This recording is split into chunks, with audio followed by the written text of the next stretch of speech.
everyone, and welcome to Community Connections. I'm Marnie, your host. Glad you're joining us this day, right before Labor Day holiday. Looking forward to finishing up the end of August, which has been quite a month for us, but looking forward to September and fall. And let me tell you, the activities that we have going on in September are incredible. And we've got 3 guests today that will be talking about each one of them a little different activity or event that they are sponsoring or putting on, and it's going on in the month of September and pretty much within just a couple weeks of each other. So this is a jam-packed month, lots of good stuff happening. And my first guest is Manuel Lucero. He is the executive director for the Museum of Indigenous People, but he is also the president of the Granite Mountain Gourd Society. We'll be talking about the 2023 Prescott Powwow.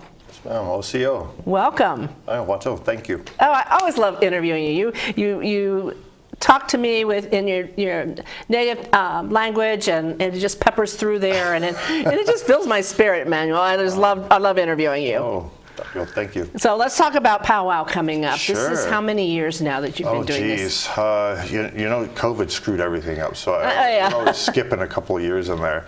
But this, sans COVID, would have been our 18th annual. So now we're at 16th annual. Right. Prescott Powwow. You know, it started way back in the rodeo grounds, in the dusty, dirty rodeo grounds, where the predecessors at the museum, the Smoke Eye, used to perform. Right. And we moved it to beautiful Watson Lake, right there on the lawn. It's wonderful, the dells. We get all the campgrounds, and it's just, well, it kind of belongs to us Indians again for about 3 days. As well it should be. Yeah. So tell us about a lot of people. We've got a lot of people that have moved here from other areas that may not be familiar with what a powwow is, or what is powwow. Yeah, powwow it goes way back. It's actually an Algonquin word, from Algonquin people from the East Coast. And when the early European explorers and ethnologists were saying, oh, what is this gathering? And their translator or their guide says, oh, it's a powwow. Well, he was referring to the medicine man that was speaking at the time at the gathering, and not the whole gathering. But the word got taken as the whole gathering, and as the English language, American English language, spread across the continent, the rest of us indigenous people took that word to mean a gathering of Native Americans. So we got folks coming to our Prescott powwow. I should say Prescott. People think it's from California. The Prescott powwow from all over the continent, from Canada and New York and Florida and Oklahoma and California and Washington State and Alaska, and folks from down in Mexico as well. Just all over North America. And it's pretty doggone cool. It's very cool. I've been very honored to be a part of powwow and on several occasions, and it's just one of the events that everyone just needs to experience once. And it's open to everybody. Absolutely. But a powwow is a gathering, but what happens during the powwow? So, it's a 2-day event coming up. 3 days. 3 days, okay. Yeah. So September 15th, 16th, and 17th at Watson Lake. We have Native American arts and crafts vendors, usually with 40 to 60 of them, depending when they show up and how. We have native foods, things like fry bread, of course, everybody loves the greasy fry bread. I have a question on fry bread. Yeah. Is that native to this area, or where it started? It started in the reservation periods, when we were all moved to the reservation and given government rations. One of those would be a bag of flour and some baking powder. And so your little salt, flour, baking powder, nice cool water, mix it up, fry it up. It's wonderful. You got a staple, right? Yes. So that's actually where that came from, and all of us, depending on what res you're from, you have a different way of making it. Right. Here in the Southwest, we like to make up a nice piece of fry bread and put taco fixings on it, and you got an Indian taco. If you're Navajo, it's a Navajo taco. Right. Back home, we would cut it into strips and then fry it, and then dunk it in our corn soup. Okay, and where's back home for you? That would be the Cherokee Nation of Oklahoma. Okay. Well, I first experienced fry bread being from California, but taking a trip and spending a lot of time in New Mexico. Sure. And having it with fried and honey. Oh, yeah. Honey and powdered sugar. That's my kid's favorite. I'm sure it's their dentist's favorite. Absolutely. As well. It was, the local version, but it was wonderful. And then moving here, and then the Navajo tacos, or those again. So can food, arts and crafts? Arts and crafts, too. With the food, a lot of people don't realize that barbecue is indigenous here. It's not an English word, barbecue. It actually comes from the people in the Caribbean and down in Florida, where they would bury the animal in the ground and smoke it, and you have your well, once pigs were introduced, pulled pork and so on and so on and so on. But barbecue is indigenous too. Okay. So that's truly American cuisine. Okay. But yes, we'll also have our arts and crafts vendors, and then around the arena we usually have anywhere from 10 to 14 different drum groups. They'll show up, and there's usually 6 to 12 men sitting around with their women backup singers around one drum, and they will play their songs, many of them in their own tongue, some of them half in English, half in their tongue. And the dancers come out, and we have what's called a grand entry. It's kind of like a parade almost, like you would get that from rodeo, where all the folks come in, all the different dance styles. And if you're a shutterbug and you like taking pictures, that would be the time to do so. Right. When you're capturing images of folks outside the arena, I'd ask permission first. Right. Most bear attacks happen when it's a mother with their cubs. Okay. That's very, so true. So then there's different dance styles that are performed. There is, absolutely. The Northern Plains, the Southern Plains, the Great Lakes area, California coastal Indians, and you have hoop dancers that would be from here in the Southwest and the Pueblo people. You got different dance styles from different regions, and they're all represented there at the Prescott Powwow. That's amazing. It's amazing. I love the jingle dancers. Oh, yeah. And they're just, the ladies and even the little girls that dance in the jingle dresses are just amazing. And then again, the fancy dance and the grass dance. Mm-hmm. Absolutely. So, I mean, there's so many styles that you're just experiencing a whole world that you probably, if you've never been to powwow or, spent any time among indigenous people, I mean, you're just going to say, wow. And you know what? It's $5 general admission to get in. That's it. $5. $5, and you can spend the whole day there. You can spend the whole weekend there. We're going to do wristbands. So if you spend your $5 and you can, that wristband can survive your shower when you get home, wear it again the next day and come in and continue to enjoy art. Because this is your way of welcoming everyone to your gathering. Yes, ma'am. The more you know about someone else, the less likely you are to throw a rock at them. So let's get together. We're willing to share, and when the MC shouts out that it's intertribal, that means all human beings. So don't be surprised if somebody grabs you and pulls you in the arena to come dance with us. I would love that because I have done that. Yeah, I know it. It's such an honor. Okay, so coming up, it is again September 15th, 16th, and 17th, Watson Lake Park. $5 general admission, free parking, and children 12 and under and powwow participants are free. No pets, drugs, or alcohol are permitted, and it's just a one-day, wonderful way to spend time with all of our friends and our family and mix our cultures and enjoy the spirit. Absolutely. So it's so great. So get tickets. You can buy tickets right there. Yeah, absolutely. Buy them right at the gate. All right, Manuel. All right, thank you for joining us, and I look forward to seeing you. Powwow. Awesome. All right. Short break. We'll be right back.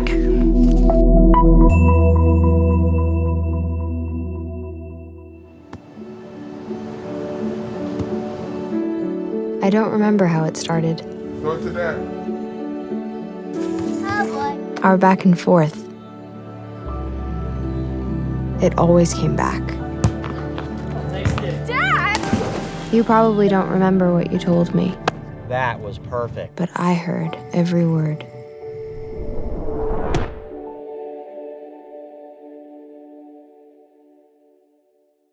This is my house. My parents helped build it. I can play, I can study, I can be safe with my family. This is my house. Visit Habitat.org to find out how you can help more kids like me. So, I'm kind of new here, but I've noticed a trend. My human does this funny thing where she goes around and gets all my toys, and then she hides them in that basket by the door. But it's always the same basket, and it's always in the same place. And then she acts so surprised when I find them, but, she's putting them in the same basket. Again. It's like, hello, that's where you put it last time. You were the worst at hide and go seek.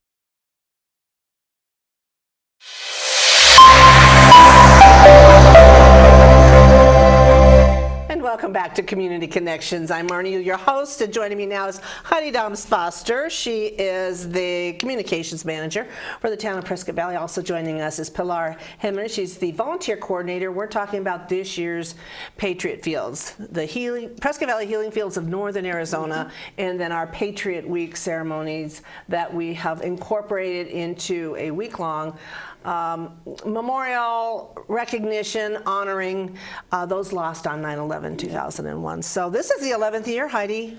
Yes, it is. I can't believe it. We've had a full field out there for a long time. It's become a wonderful community event. I remember, solemn, but it's very solemn. Yeah. But I remember Mary Mallory's dream. And when she Yes. came and she talked to us about it and was sharing, I have this vision. It was done in Tempe, and I see it something being a part of Prescott Valley. We're a veteran, military, service-friendly, loving community. Yes. And when she said that and said, and many of us live that day, remember that exact morning, and said, what a great way for our community to come together and to remember those lives lost. yes, And then throughout the years, it evolved from a one day to a whole week. more activities, more ways to engage the community, and that's what makes it so special. Yes. And so let's talk about what's going on when it opens. I know we'll talk to Pilar because as the volunteer coordinator, I'm sure you have a ton of opportunities for people to come out and volunteer and help. So right now, Heidi, let's talk about what's going on, and then Pilar, you jump in and say, and we could use some help. Yes. Well, we have a whole week of activities starting the flag installation, and this is nearly 3,000 flags on the Civic Center lawns. It's pretty spectacular.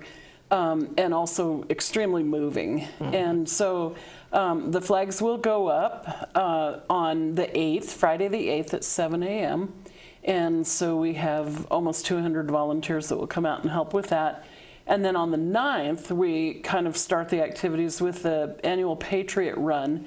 And that is a benefit for the Central Arizona Honor Guard, Fire Honor Guard, and Pipes and Drums. Right. And they travel around the country to visit and to help out at other memorials for fallen firefighters. And so this helps them to cover their costs.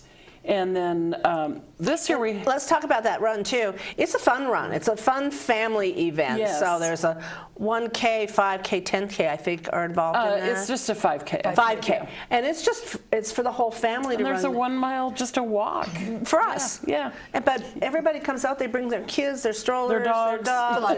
They're wearing their patriotic colors and supporting this. So it's not just for runners, it's for everyone to come out and participate in, whether you're a runner or you're a fast walker, just like me, a good walker, you can come out and participate in that. Right, and then right after that, you're going to be hungry. So this year we have something completely new. We have a pancake breakfast, and this is completely sponsored by the Chow Bella restaurant here in town, and Salt and Pepper. They're co-sponsoring it. Leon Moyes is a veteran. Oh, and he's a awesome. wonderful community member. Yep. Yes. And he was just like, whatever we can do. And so they're going to be out there cooking, and the breakfast is donation only. So, and those donations will go to maintaining the field, because like this year we had to replace almost 2,000 flags because they get worn out, or we have a big monsoon storm during the week, or any number of things. They're out 24/7 Yes. for that whole Yes. time, and so they are exposed to the elements too. Right. And it takes its toll. And then right after the breakfast, you can come to the breakfast, see the awards for the run, and then we'll have the annual blessing of the field. And that officially opens the field. So there's a program, and the Honor Guard will be their national anthem, and a very short program. But the last part of that is that we have a military member, a firefighter, and a police person who will place the final boots at the bottom of the flags. And each firefighter, I think there was 343 lost in 9/11, and they all have boots at the foot of their flags, which are marked by tags. And then the police officers who were lost, even the children, have teddy bears on their flags. Right. Yes. So those final boots will be placed, and that's the end of Saturday's activities. And then on Monday the 11th at 6 p.m. we'll have our annual 9/11 ceremony. And that's a whole program of, speakers and national anthem and just the honor guard will be there, and the American Legion will do the volley and taps, and then at the end of it, we lower a huge flag from the side of the Civic Center. Our firefighters do that. And so it's a very moving ceremony, and it's a great way to honor those who lost their lives on 9/11. And we also honor the hotshots who were lost in the Yarnell Hill fire. They have flags on the field as well. Right, yeah. So. It's very moving, and again, like I said, it's open starting after the flags are on Friday installed, then it's open 24/7 until they come down on the following Friday. So it's amazing to me how 9/11 touched so many people. Everybody knew somebody or knew of someone or served with someone.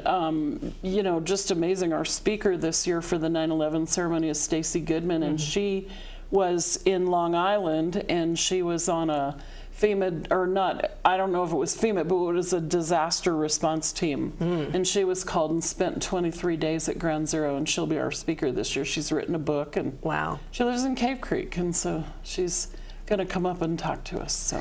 And then on the following Friday, then that morning, the flags are Saturday the 16th. They're taking down on Saturday? On Saturday, yeah. Oh, boy, I've been sharing that it was Friday. First thing in the morning. Through the night on Friday. My gosh. Okay, that's wonderful.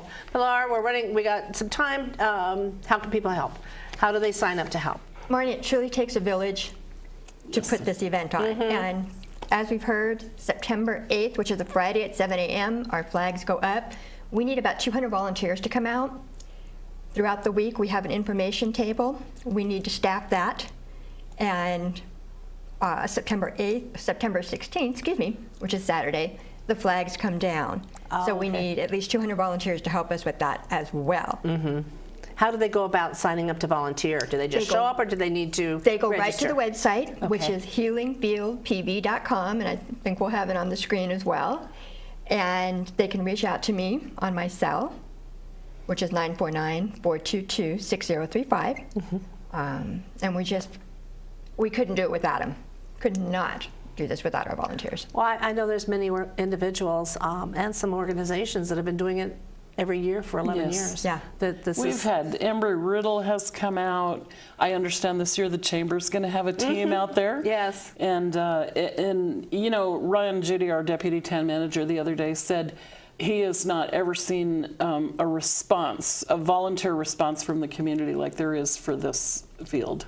Well, it's coming up there again, opens Friday, September the 8th, and runs through the 16th. Correct. It's open 24/7. Prescott Valley Civic Center. You don't want to miss it. We'll be right back.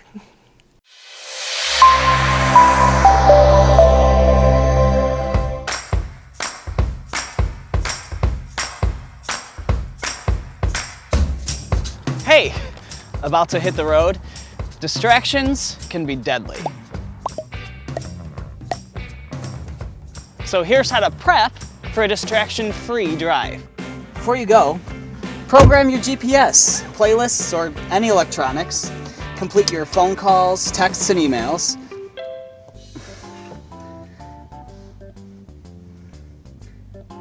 Be there in 20 minutes. Okay, Mom.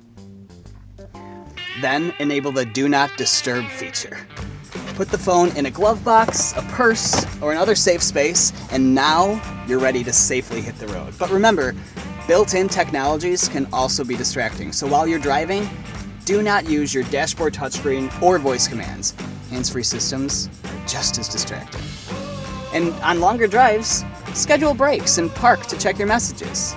Share this distracted driving video with your friends and family. You may help save a life.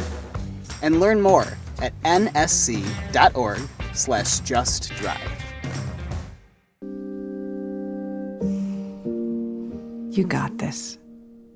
You're there for them. We're here for you. Find free care guides at aarp.org/caregiving. We all want our kids to grow up safe and healthy, so we show them how, and we tell them with honest conversations that let them know what we expect. That's especially important when it comes to alcohol and other drugs. Kids need to know the dangers and how to avoid them. And when it comes to pain medications, opioids, they need to know that they should never be taken without a prescription and never shared with friends or family. It's dangerous and illegal. So talk with your kids, because when you talk, they hear you.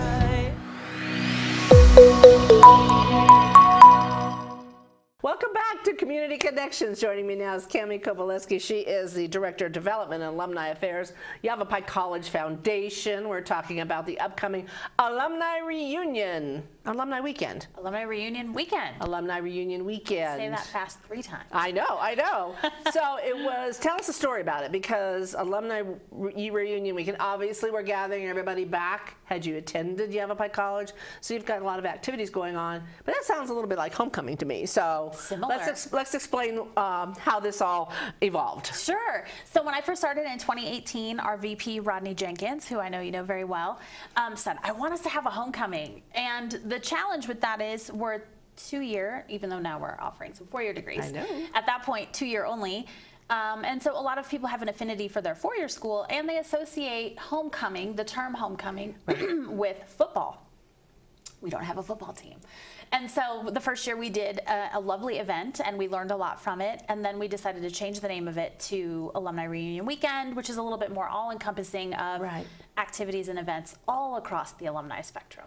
But I will say, we may not have a football team, but we've got basketball, soccer, volleyball, softball, baseball. So, I mean, we're no shortage of athletics. And we have a ton of those athletics events happening during our alumni reunion. Exactly. Weekend. So it's okay. Yeah, it's totally okay. We make it all work. We're making it all work. So let's share about some of the activities that are involved in the Alumni Weekend are strictly for, they're targeted, they're events recognizing, supporting whatever different groups. But a lot of the activities are open to the public, so that whether or not you're an alumni of Yavapai College, you're a student attending it, taking OLLI classes, you're welcome to come. It's all a community event, because it is our community college here in the Quad Cities, and they're doing amazing things, and we want to share that story and what's going on. Thank you for mentioning that and highlighting that, because I think sometimes people do just think, oh, that's an internal event for people who went to YC, and it is open for the public. So one of our new events that I'm super excited about is called the Alumni-Owned Small Business Summit, or just Small Business Summit. And we're partnering with the SBDC, the Small Business Development Center. Right. Because they have amazing resources. They have coaches, business coaches. They can talk to you about lending and how to get money or grants and all kinds of different things to start or launch or grow or scale a small business.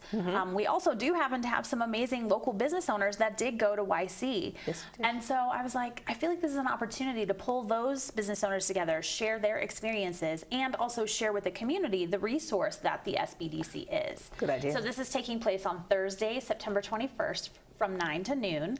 It's on the Prescott campus in right outside of the library. So it's in that building, in the community room is what we call it. 19147 is the actual number.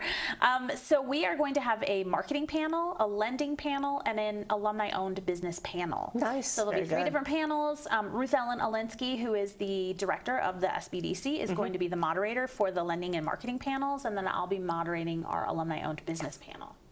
So we're so excited, and we really encourage community members. So that's open to everyone. It's open to everyone. We do request people RSVP just because there's limited seating in the room, but there's still plenty of room right now. We're 4 weeks out from that event, and so all of these events are available at yc.edu. Do you have a flyer on that event specifically? Because I would love to really share it out with our member businesses. Yes, absolutely. And all the flyers for our events, I'll leave a packet with you too today. Thank you. Are on the website at yc.edu/alumni weekend. So if people want to drill down, we have a really nice drop-down menu, and it shows all of the events Thursday, Friday, Saturday, and Sunday. Okay. Yeah. Well, keep That's going. That's one of the big events. That's one, but she has sheets of of things going on. So yeah. Well, that event, and then we have multiple athletics events. So there's a volleyball game. There's men's and women's soccer are taking place. The volleyball game is Friday night. Men's and women's soccer is Saturday. Those are open to the public, and so those schedules are online as well. Go Rough Riders. Yeah, right? We want everybody to come to those games. We have a fun run, which is open to everyone. That's Saturday morning, the 23rd, Saturday the 23rd at 8 a.m. All of the proceeds for that help support Phi Theta Kappa, which is an honors and leadership group on campus. And it's around the YC Trail. Have you done the fun run? You've done the fun run, yeah. I'm like, I've seen you there. Yeah, no, it's great. It's great. You can walk. Perfect way to start your morning. Yeah. You know, it's we'll really have nice. coffee and snacks outside for everybody, some music to get everybody pumped up. And you can walk, you can run, you can even phone it in, which we, don't encourage. But if people want to just pay for a ticket to sleep in, they can still send a little love to the PTK group. We have a golf tournament also on Sunday. Yes, that benefits the athletics. That does. It supports the Rough Rider Athletics Association, and so that's going to be at Antelope Hills Golf Course. There are still tickets available for that golf course. Yeah, they're filling up fast. 110 single or 440 for a foursome. A lot of fun. We've done it in the past. I'm on vacation this year. I know. I'm out of town, and it's like the best. So much fun to spend the day. Obviously supporting the Rough Rider Athletics, but having a great day of golf. So Team Glee have to play without me, but Steve Brissetti will be there in all of our glory and have a great time, and he'll represent, and I'll make my donation. Yes, yeah. Well, we appreciate that. Yeah. So those are some highlights. I'm not sure what other events specifically you might be interested in if we want to drill down into anything else. We're having a Rad Tech mixer for our Rad Tech alumni. We're just calling it the Rad Mixer if they're Rad alum. And that came together kind of last minute, and now there's like almost 50 people that are going to be attending that mixer. So if somebody's an alumni and maybe they haven't gotten word, they're listening to this, they're saying, well, I went to YC, and is there a way they can connect up with you to get involved and find out what they can go to? Well, we have an entire alumni website at yc.edu/alumni. Okay. And my contact information is on there. We love sharing alumni stories, so we're always seeking people who have amazing stories of like, where are they now? Where have they been? Right. In fact, a quick one I can share is one of our alums who's going to be on the small business panel. She actually came to YC and was a firefighter EMT. She was she was in the Granite Mountain. The Yarnell fire, and after another year after that, she wanted to make a career change, so she now owns a local florist shop. I know who you're talking about. That's wonderful. Yeah, what a story. Yes. Yes. Yeah. So we have people who come to us in one way, and then they go out into the world and they do other things, and sometimes they go out and have one career and then they come back. So YC has so many diverse and interesting alums, and we're trying to collect those stories for our website. So all of that information, like you were asking, is on our website. They can contact me through the website. There's a place for them to update their information on the website, their address, so they can get on our e-newsletter list. And be connected. And stay connected, and then be a part of events like Alumni Reunion Weekend. Exactly. Yeah. One quick one I want to mention, the Prescott Film Festival will be also going on at the same time, the 19th through the 24th at the Jim and Linda Lee Performing Arts Center. That is all week long. Whole other set of activities and events going on, and so I'm sure there's a website, Prescott Film Festival. PrescottFilmFestival.com. So go to that if that's where your interest is too. Yes. But again, one more time, the website? yc.edu/alumni weekend. You don't want to miss any of the fun. Cami, thank you so much for joining us. Yes. Thank you all for joining us. We'll be back in 3 weeks, and just enjoy your September.